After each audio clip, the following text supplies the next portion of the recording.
They did not declare war. There was no message, no ultimatum transmitted across the stars, no grand assembly of alien voices pronouncing humanity's fate, no fleets gathering at the edge of known space, no banners, no warning, just silence. At first, it felt like a blessing. The outer colonies, those fragile lights scattered across the void, reported something unusual. The constant background chatter of deep space, the faint static of distant civilizations and automated beacons began to thin. Trade relays flickered out one by one. Listening stations picked up less and less with each passing cycle, as if the galaxy itself were holding its breath. Operators joked about equipment failure, solar interference, cosmic anomalies, until entire systems stopped answering. Not when dark, stopped existing in every way that mattered. No distress signals, no debris fields, no radiation spikes from destroyed reactors. Even gravitational readings remained eerily undisturbed, as though billions of tons of infrastructure had simply been erased. Commander Elias Rourke would later recall the exact moment the fear truly began. He had been standing in a dim observation deck, staring out at a distant mining colony orbiting a pale gas giant. Its light shimmered faintly against the endless black, a fragile proof of human presence in a universe that did not care. Then, without sound, without flare, without reason, the lights went out, not flickering, not failing, just gone. Rourke felt it before he understood it. A tightening in his chest, a primal instinct older than civilization itself. Something was wrong. Not broken, not accidental. Wrong. Sensors showed nothing. No ships entering or leaving orbit. No energy signatures. No anomalies. The colony's last transmission, recorded milliseconds before disappearance, contained only a fragment of sound, half a breath, cut short, like someone had tried to scream and failed. Across the following days, the pattern spread. One system, then another, then 10, each vanishing cleaner than the last. Whatever was doing this was learning, and it moved without being seen. Long-range telescopes captured nothing but empty space. Deep scanners returned voids where entire populations had once thrived. Even AI predictive models, designed to map threats across centuries, returned a single, chilling conclusion. Unknown variable, untraceable, unstoppable. It wasn't war. War had rules, cause and effect, violence that left scars you could study, understand, survive. This was absence given intent. And somewhere in that growing, suffocating silence, something moved. Unmarked ships, if they could even be called ships, slipped between stars with engines that emitted no heat, no light, no trace of existence. They did not travel through space. They bypassed it, appearing where they wished, leaving nothing behind, watching, choosing, hunting. Humanity, loud and defiant, had always believed itself to be a rising force in the galaxy, a species too stubborn to fade, too clever to fall quietly. But now, for the first time since reaching the stars, we were not the explorers. We were not the builders. We were the prey. By the time humanity understood that the silence was not an accident, but a message, it had already spread too far to contain. The Galactic Council did not speak to us directly. They never had. They existed as whispers in archived transmissions, as signatures embedded in ancient treaties between species older than our sun. A civilization of civilizations, watchers, judges, and now executioners. Their verdict arrived not as words, but as design. Recovered fragments, barely held together by quantum forensics, revealed the truth. The things wiping out human colonies were not machines. Not entirely. They were constructed life, genetically spliced from apex predators across 100 extinct worlds, fused with adaptive nanostructures, and guided by decision-making cores that evolved mid-mission. They were not soldiers. They were solutions, each one tailored to end resistance before it began.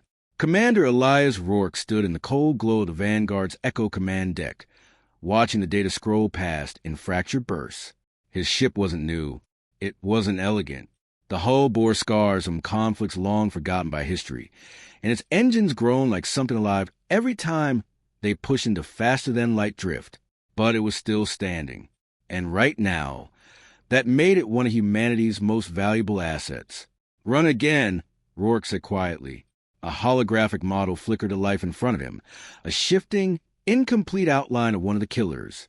Its form refused to stay stable, limbs phasing in and out as the reconstruction struggled to interpret something that didn't obey consistent biology. Adaptive morphology confirmed. The ship's AI responded, voice steady but strained at the edges. Behavioral patterns suggest autonomous evolution during engagement. Rourke exhaled slowly, his gaze fixed on the thing. It didn't look like a weapon. It looked like a nightmare trying to remember what shape fear should take. "Designed to learn," he murmured. "Designed to win." Around him, the crew moved with quiet urgency. No one raised their voice. No one needed to. The weight of what they were facing pressed down on every breath, every glance. These weren't pirates, not rogue factions or territorial disputes. This was the galaxy itself, correcting an imbalance, and humanity had been deemed the error. A transmission pinged through the silence. Another colony, outer ring, partial signal, degrading fast. Rourke didn't hesitate. Patch it through. Static burst across the deck, jagged and uneven. Then came the image, grainy, unstable. A corridor filled with flickering emergency lights. Smoke drifting in slow, suffocating waves. And movement. Something fast. Too fast. The feed shook violently as the camera operator ran. Breathing, ragged, terrified, echoed through the speakers. A voice tried to speak, to warn, to say something that mattered. Then it stopped. Not cut, not distorted. Stopped. The feed collapsed into silence. No aftermath, no explanation, just another absence added to the growing void. Rourke closed his eyes for a brief moment, feeling the weight settle deeper into his chest. Orders would come soon. They always did. Earth Command, fractured as it was, would demand answers, solutions, hope. But hope was becoming harder to define. He opened his eyes again, sharper now, focused. "Set a course," he said. "Destination?" the AI asked. Rourke looked back at the fading hologram, the shifting outline of something designed to erase his species. "Wherever they went last," he replied. "We follow." A pause, just long enough to feel the risk. Then the engines ignited, low and thunderous, pushing the Vanguard's echo into the dark, not to escape, but to hunt the hunters. The first contact lasted 9 seconds. 9 seconds that stretched into something far longer inside the human mind. Each fraction of time splintering into flashes of sound, fear, and impossible motion. It began with a tremor, not impact, not collision. A subtle distortion that rippled to the Vanguard's echo like reality itself had taken a breath and held it too long. The deck lights flickered, not out but wrong, their glow bending at the edges, casting shadows that didn't belong to anything in the room. "Report." Rourke snapped, already on his feet. "Shields are holding." "No, wait." The tactical officer's voice faltered. "We have intrusion. Internal." That word didn't make sense. Nothing had breached the hull. No alarms had triggered. No airlocks had cycled. The ship was sealed, armored, protected by layers of defense designed to withstand fleet-scale assault. And yet, something was inside. The first scream cut through the comms before anyone could react. Raw, sudden, gone. Then came the second. Rourke turned toward the nearest display as security feeds erupted across the deck in chaotic bursts. Corridor after corridor lit up, then flickered, then died. In one frame, a crew member ran, eyes wide, weapon half raised. In the next, nothing. Not a body. Not blood. Just empty space where a human being had existed a heartbeat before. Visual on target? Rourke demanded. "No clear image." The AI replied. "Motion exceeds capture threshold." But the cameras caught pieces. A limb, too long, bending at an angle no joint should allow. A surface that wasn't skin, wasn't metal, but something in between, shifting like liquid trying to remember solidity. Eyes, if they were eyes that reflected no light at all. "They're phasing," someone whispered. "Through bulkheads, through shields." Another scream, closer this time. The sound of metal tearing followed. Sharp, violent, final. Rourke's pulse thundered in his ears as the realization hit him with crushing clarity. This was an attack you could defend against. There were no positions to hold, no lines to draw. The enemy wasn't coming through the ship. It was simply choosing where to exist inside it. Seal all sections. Negative. The AI responded instantly. Containment ineffective. Entities bypass physical barriers. Of course they did, because they weren't built to fight. They were built to end. Rourke gripped the edge of the console as another feed stabilized for half a second too long. A crew member, young, barely more than a recruit, stood frozen in a maintenance corridor. His rifle trembled in his hands, breath hitching, eyes locked on something just outside the frame. Then the air itself seemed to fold, and the thing appeared, not arriving, not entering, just there. The recruit didn't even get to scream this time. The image distorted violently, like reality rejecting what it was being forced to show. Then the feed collapsed into static. Silence followed, heavy, suffocating. Rourke forced himself to breathe, to think, but every instinct was screaming the same truth. This was not a battle, not a fight. This was extermination, carried out with surgical precision. And humanity was completely unprepared. For the first time since they had left Earth's skies, reaching out into the infinite dark with defiance and hope, they had found something that did not fear them, something that did not hesitate, something that did not need to understand them, to erase them. But then, something impossible happened. In the middle of the chaos, in the suffocating dark between failing systems and dying voices, the pattern broke. Rourke saw it with his own eyes. "Hold that feed," he ordered, his voice cutting through the noise with sudden, razor focus. One of the security monitors had stabilized, barely. The image stuttered, glitching between frames, as if struggling to process what it was seeing. A corridor, half lit by emergency strips. Smoke drifting low across the floor. A body, no, not a body. An absence shaped like where a body should have been. And then, the creature stood there, fully visible for the first time. Tall, angular, its form shifting in subtle, unsettling ways, as though its structure couldn't quite decide what it wanted to be. Limbs elongated and contracted with slow, unnatural fluidity. Its surface rippled between organic and synthetic, like flesh remembering it had once been something else entirely. But it wasn't moving. It wasn't attacking. It was looking directly into the camera, directly at him. Rourke felt it, not as fear, but as pressure, like something vast and alien had suddenly become aware of his existence, narrowing its attention with terrifying precision. His breath caught, his mind screaming at him to look away, to break the connection. But he didn't, because in that moment, something changed. The creature tilted its head, a small motion, almost curious. Then its form flickered. Not like before. This wasn't phasing or movement beyond perception.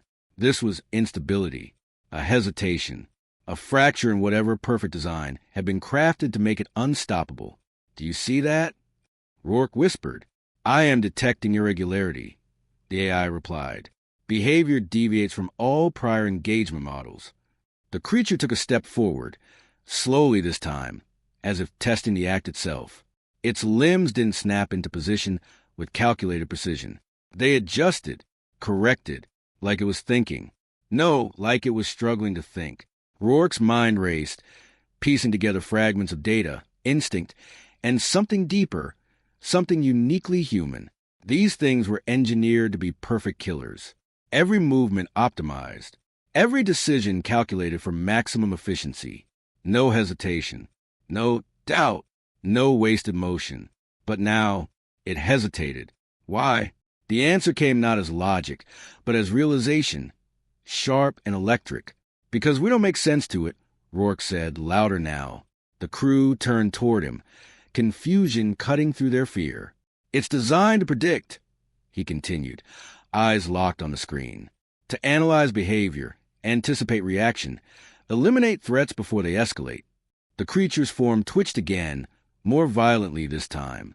Its head snapped slightly to the side, as if reacting to something only it could perceive. "But we're not predictable," Rourke said. "We panic. We freeze. We fight when we shouldn't. We don't follow patterns."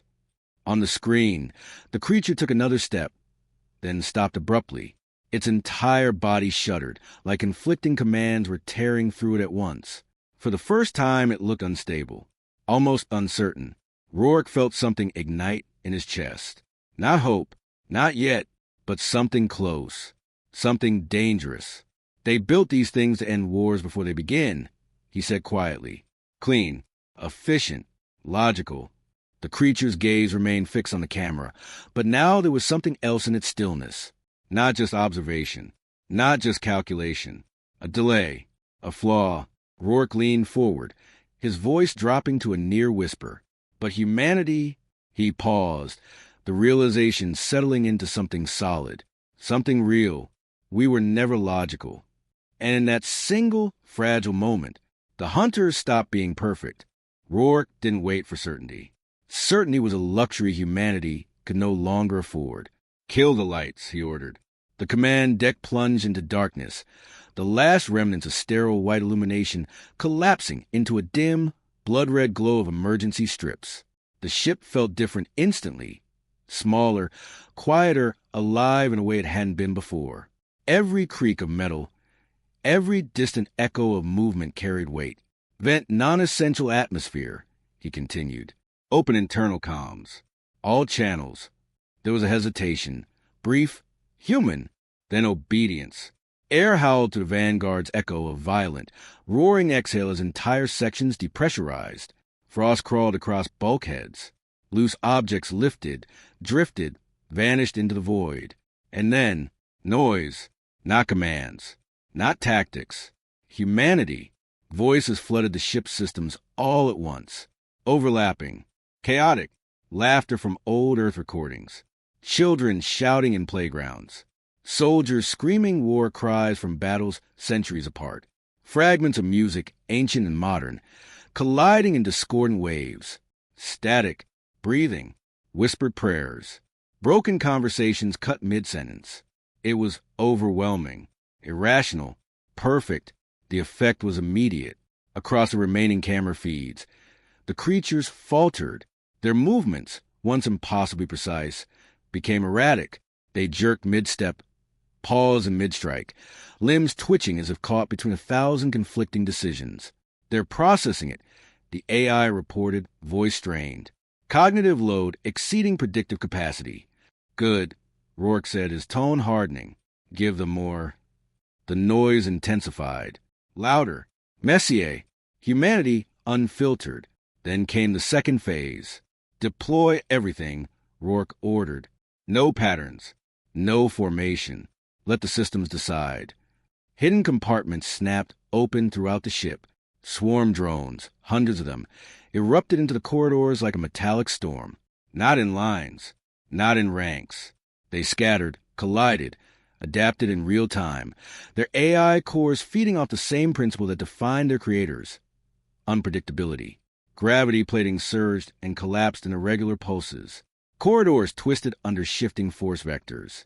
Doors slammed shut without rhythm, then opened again just as suddenly. The ship itself became a weapon. Not precise. Not efficient. Human. Rourke moved through it all, pulse rifle in hand, breath slowed despite the chaos.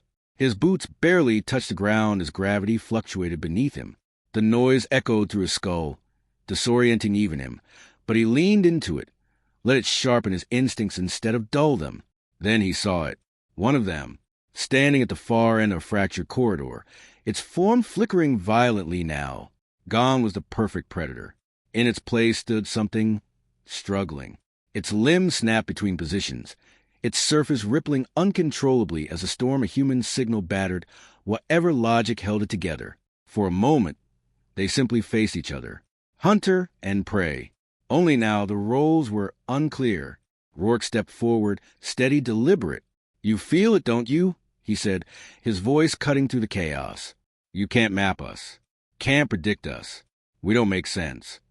The creature twitched, its head jerking slightly, as if trying to lock onto him, trying to understand.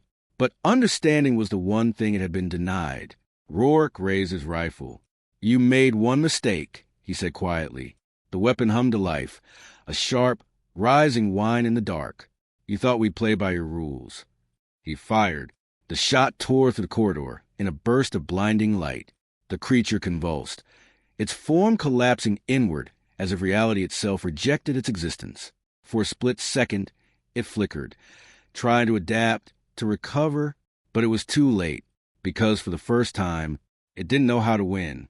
And humanity, chaotic, defiant, unstoppable in its madness, finally struck back. Weeks later, the message reached the Galactic Council. It did not arrive in silence. It came as a storm, a transmission that shredded protocols and crossed uncharted frequencies, carrying with it every ounce of human defiance, every ragged heartbeat that had survived the hunt. Not a plea, not a surrender, not a diplomatic gesture. It was proof. Grainy footage scrolled across alien consoles, flickering as systems strained to process what they were seeing. Colonies once lost, entire populations erased in the first wave, now reappeared in fragmented clips. Humans crouched amid debris, faces smeared with grime and blood, weapons trembling in their hands. Some limped, some crawled, but all moved forward, unbroken. The remnant of the assassins, creatures engineered for perfection, lay scattered among overturned hulls and fractured corridors, limbs bent in impossible angles, nanostructures cracked and sparking. Their bodies, once flawless instruments of extermination, now twitched in chaotic malfunction. But the true revelation was not in their defeat. It was in the humans standing over them. Commander Elias Rourke appeared near the center of the feed, silhouetted against the glowing wreckage of the Vanguard's Echo. His chest rose and fell with slow, deliberate breaths. Blood streaked across his armor, his rifle hanging loosely in one hand. Behind him, survivors rallied, improvising weapons from debris, dragging the injured to cover, shouting orders and warnings, their voices ragged but unyielding. The council watched, unmoving, calculating, silent, and then a pause. Rourke's voice came through transmission, calm, resolute. Carry across the void with the weight of a species that refused extinction. You sent killers. A deliberate pause. The kind of pause that carries history within it. A breath that stretches across systems. A heartbeat shared by every human listening. We sent reckoning. The words hit the council harder than any fleet, any weapon, any law ever could. Static crackled around the transmission as the footage shifted to show humans boarding the disabled hunter craft. Improvised explosives and hacking interfaces turned the Council's own weapons against them. Systems once thought invincible now pulsed under human control. It wasn't brute strength. It wasn't strategy. It was ingenuity. It was will. Rourke's gaze met the camera again, piercing, defiant. He did not shout. He did not plead. He simply stood, exhausted, bloodied, resolute. A human figure framed against chaos. And in that moment, he was humanity. The Council had created hunters. Perfect, unstoppable, cold. They had calculated every outcome, every probability. But they had forgotten one variable. Humans do not follow probabilities. Humans do not surrender to certainty. Humans do not die quietly. And the universe had just learned the cost of underestimating them. Across the stars, across the void, across systems both near and impossibly far, the message resonated, not as threat, not as warning, as truth. Humanity survived. Humanity adapted. Humanity struck back. And in that instant, for the first time in a long, measured history of the Galactic Council, fear was etched across their eternal silence, because the galaxy had finally understood what it meant to be afraid of us.